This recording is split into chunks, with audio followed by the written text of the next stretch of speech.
baby, call me Jerome Powell because this is effing crazy. The money printing that has been going on in the growth market this year, especially when the S&P 500 is up 15% almost, is insane. I mean, we're not even 6 months into the year and we're already looking at 30% returns at this trajectory. We'll see if it lasts. I'll take it when I can get it for sure, but I want to talk about the divide that this is causing and the delulu-ness between growth investors, dividend investors. I'm seeing concerns with PPC Ian talking about haters.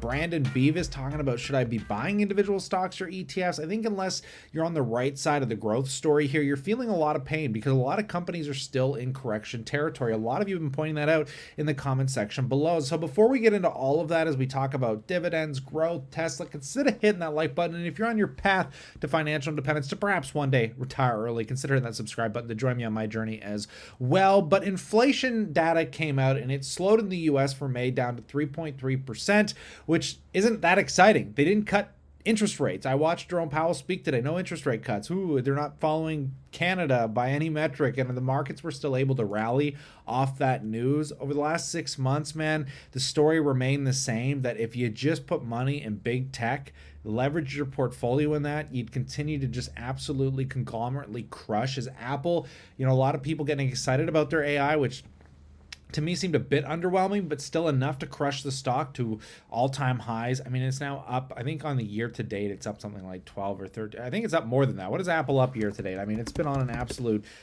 tear considering how boring it was. I mean, yeah, 14.78%, more in line with the S&P 500, but this is a real resurgence in tech, I think, and valuation, right? I mean, we're seeing a lot of valuation boasting, which comes as a bit of concern to me, right? And I've talked about this before. I think we go through these ebb and flow of trends that really take over the market.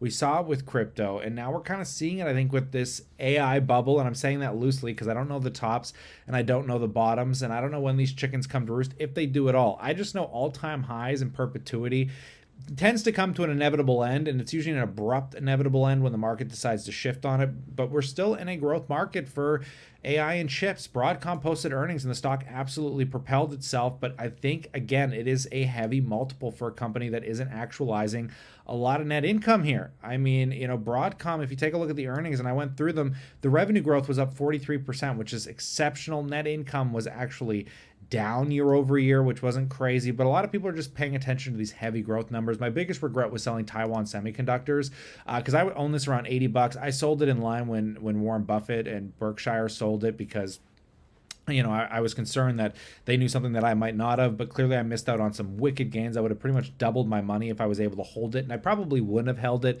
through that time frame. Knowing me, I would have rode it for a 50% gain in a year, and then I probably would have sold most of the position down, because only as of recently has the company really started to grow. Because just like NVIDIA, you go back to 2023, look at the year-over-year growth numbers, and there wasn't a lot going on. We were seeing a lot of negative year-over-year revenue growth for the company. Like the vast latter half of 2023, this company was declining in revenue, which again also gave me some concern that led me to sell the stock. But then again, you can't predict the future. You can't predict these things.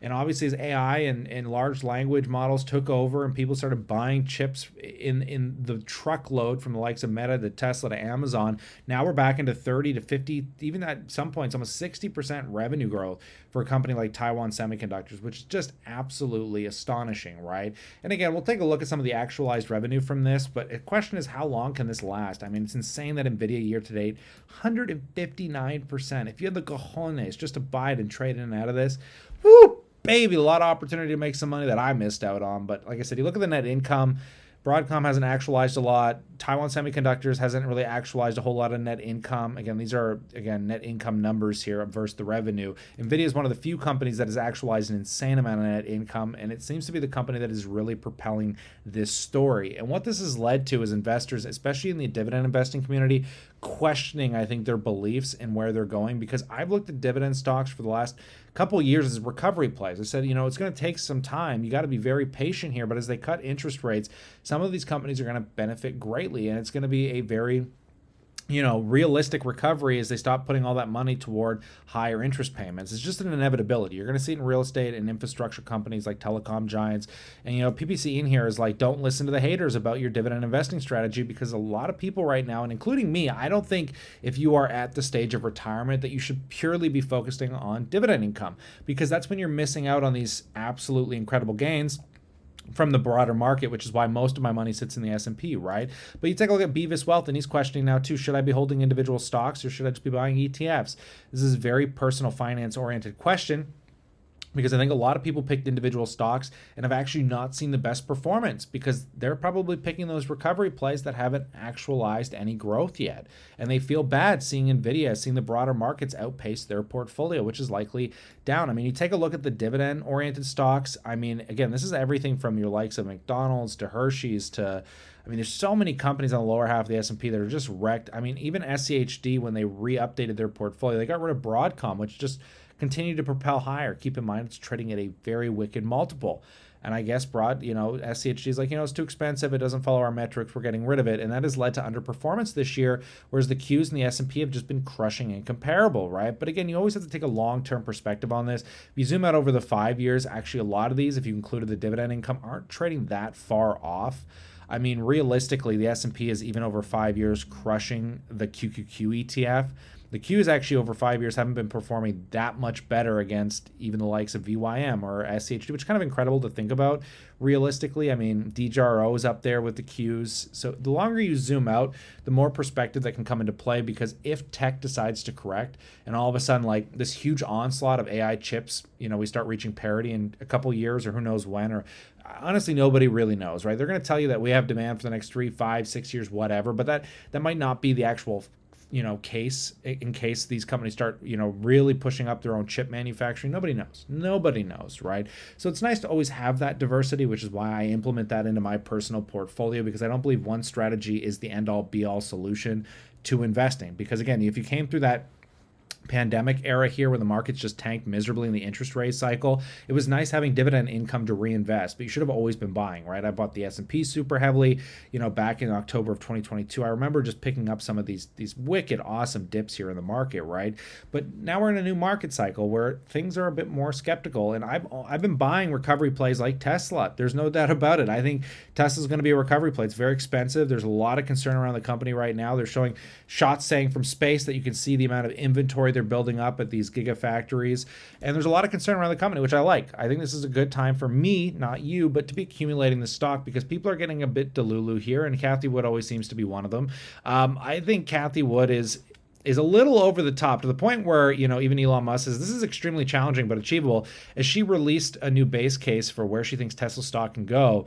And this, again, is what kills people, right? Because they're buying Tesla up, they think they know what they're doing, and the stock's down 28%. And then you got to include that you missed out on a 14% gain just by buying the indice. And that hurts a lot of people, right? Hurts a lot of people. This is why I have a hard time stomaching owning a lot of individual stocks these days, because you just don't know this stuff. But I believe, I find some value here. So I've been picking Tesla up, down in these levels in the 100s, and we'll see if that pans out. But earnings will be a defining factor, I think, to where the stock price goes, at least for the next quarter or two, before hype can ever build back in. And hype will come. That's why I'm buying Tesla, because I think there's going to be some hype with some of their technology in some point in the next 3 years. Now, ARK's expected value is going to be 2,600 by 2029, which is a 5-year case, and it's nuts. I think it's absolutely absurd. I mean, you're talking about, I just can't get over that price target. I mean, I think it puts somewhere between $7 to $10 trillion market cap with a bear case of 2,000. I think this is highly unlikely. I wouldn't be surprised if Tesla, if things start to nominalize, we get interest rate cuts sooner. That's going to be a real defining factor. You need like super perfect economic conditions where interest rates drop enough that it's feasible to start buying cars left, right, and center like people were. I mean, you obviously got to get self-driving and the regulatory factors to come into play to be very lenient so the company can scale quickly. I mean, robotics, who knows where the Tesla bot's going to be by then. I mean, Tesla bot here, the most we have is that Elon released some updates over the years on where they're at, and they're saying that by 2020 or in 2024, they basically had 3 major design revisions of Optimus and 4 revisions of the hand in last 2 years, like the robotic hand, with Optimus autonomously navigating daily in our office and labs.